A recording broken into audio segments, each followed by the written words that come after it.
Buvo laikai, kai į tokius biržoje prekiavimus fondus, kurie užsiema tik opcionų prekybą ir išmoko nuo 20 iki 90% metinių procentų distribucijoje, tai buvo laikai, kai juos galėjo investuoti ir neprofesionalūs investuotojai. Tie, kas iš seniau spėjo nusipirkti tokių JAV opcionų biržoje prekiavimų fondų, tie iki šiol gali juos investuoti ir gauna 3,5% viršijančias metinės distribucijas. Žinau, kadangi investavau juos pats ir tebegaunu mėnesinės distribucijas. Tai šis video patiks neseniai pradėjusiems investuoti arba nespėjusiems į traukinį su JAV opcionų fondais, nes šiame videoje kiek plačiau apie biržoje prekiavimus produktus, mokančius 20, 40, 60 ir net 90% distribucijomis investuotojams. Pademonstruosiu su pavyzdžiais, kaip šie produktai uždirba pinigus, kokių yra, pats suinvestuosiu $1000 demonstruojant, kaip atrodo investavimo procesas ir parodysiu, ką padaryti investavimo savitarnoje, kad brokeris neblokuotų bandymo nusipirkti šių produktų. Tai žiūrėkite video iki galo tam, kad spusteltumėte like mygtuką už šios apžvalgos parašymo.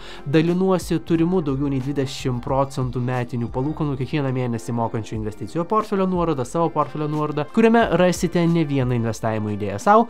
Klausimus rašykite komentaruose ir pradedam. Šiandien detaliau žiūrėsime Income Shares Exchange Traded Products, kurių valdytojai investuoja naudojant pasirinkimo sandorius, taikant dvi investavimo strategijas ir išmoka uždirbamo pelną investuotojams. Išmoka pelną kiekvieną mėnesį, o kokio dydžio buvo išmokėti praeiti dividendai investuotojams, galite matyti ekrane. Šitame produkte call opcionai yra naudojami uždirbant pinigus iš Tesla, Nvidia, Amazon, Apple, Alphabet, Coinbase, Meta ir Microsoft kompanijų akcijų pasirinktinai ir naudojant nulinės dienos put opcionus uždirbami pinigai iš S&P 500 ir Nasdaq 100 judėjimo. Paprasta kalba, opcionai arba kitaip pasirinkimo sandoriai yra finansiniai investavimo įrankiai, suteikiantis investuotojams galimybę rinktis ar pirkti atitinkamas investicijas ar ne. Tai opcionai.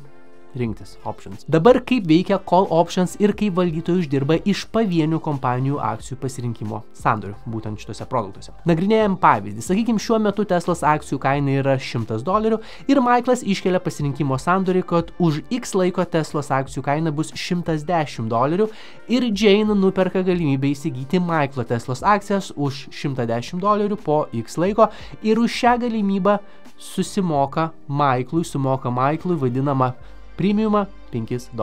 Premija ar premiumą? Premija. Ir kas gali atsitikti toliau, tai 3 scenarijai. Tai praeina numatytas laikas ir Jane turi teisę pirkti Michaelo Teslos akcijas. Pirmas scenarijus, sakykime, Teslos akcijų kaina yra didesnė nei $110 ir šioje situacijoje Michaelas privalo parduoti akcijas po $110, nors rinkoje jos yra brangesnės. O Jane turi teisę įsigyti Teslos akcijas po $110. Bet ką be pasirinktų daryti Jane, Michaelui lieka $5 premijos, kurios Jane sumokėjo už galimybę nusipirkti Michaelo akcijas po $110. Hipotetiškai, jeigu Teslos akcijų kaina rinkoje, pavyzdžiui, padidėjo iki $114, o Michaelas turi jas parduoti po $110, jis vis vien lieka su pelnu, nes jau yra gavęs $5. Antras scenarijus, Teslos akcijos kaina yra ties $110 riba, Michaelas pasilieka $5 premiją, Jane gali naudotis galimybę pasinaudoti sandoriu arba tiesiog įsigyti Teslos akcijų rinkoje už tą pačią kainą. Trečias scenarijus, Teslos akcijos kaina yra žemiau $110 ribos, tai Michaelas pasilieka ir $5 premiją ir akcijas, nes Jane neapsimoka pirkti akcijas po $110, kai akcijų kaina biržoje kainuoja pigiau.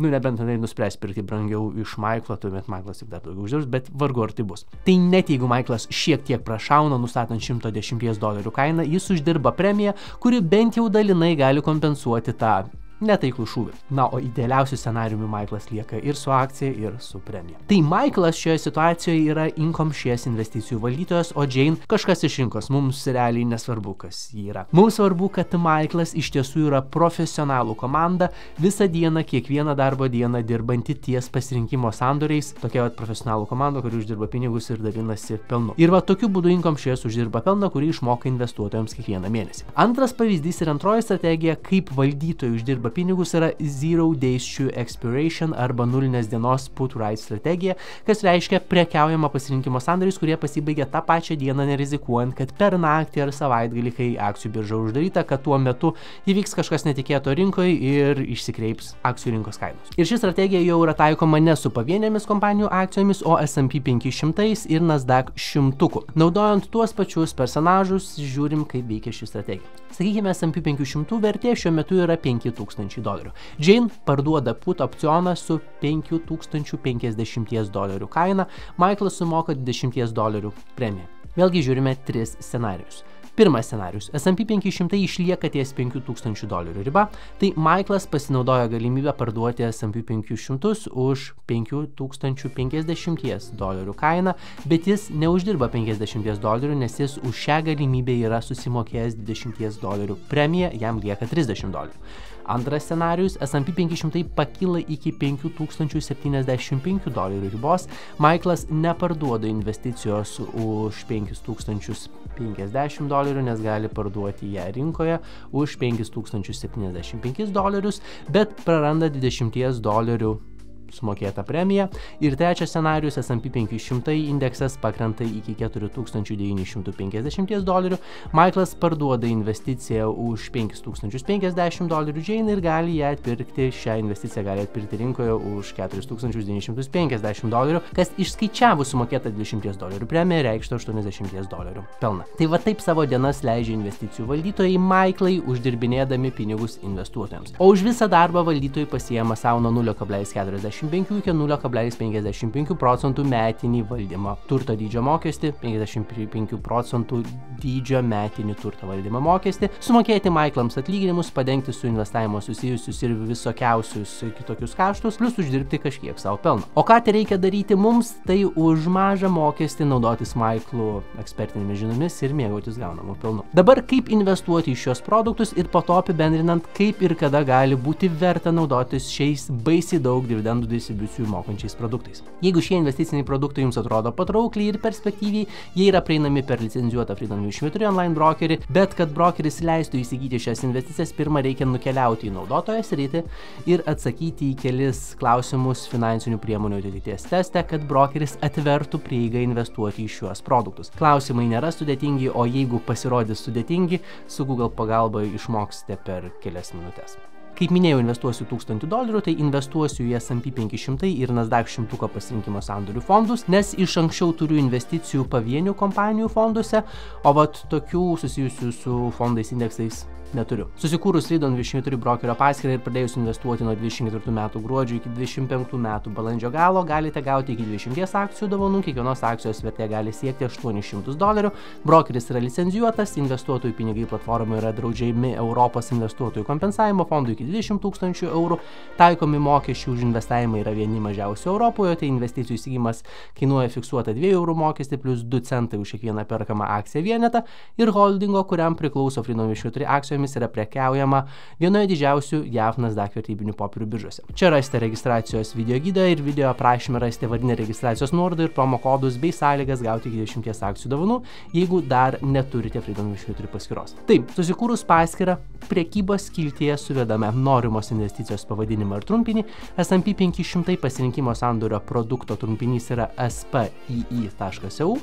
Suvedu ir pasirenku, įvedu kiek akcijų pirksiu, aš pirksiu 63 už $496, pateikiu pirkimo užsakymą ir patvirtinu. Ir dar suinvestuosiu į Nasdaq 100 pasirinkimo sandorių produktą, suvedu jo trumpinį QQQY, pasirenku QQQY.eu, pirksiu 71 akciją, nurodau, pateikiu užsakymą, patvirtinu ir va viso suinvestavau $994 ir 5 centus. Vertinant pagal praeitų išmokėtų dividendų distribucijų dydį ir dabartinę investicijų kainą, S&P 500 produktas turėtų išmokėti 69,58% metinių dividendų, o Nasdaq 100 produktus 94,84 metinius procentus. Tai šie buvo išmoka kiekvieną mėnesį, vėlgi kiekvieną mėnesį šiek tiek svyruoja, tai gali būti, kad išmokė šiek tiek daugiau, gali būti, kad išmokė šiek tiek mažiau. Taigi, kada, kam ir kaip šie produktai gali būti naudingi?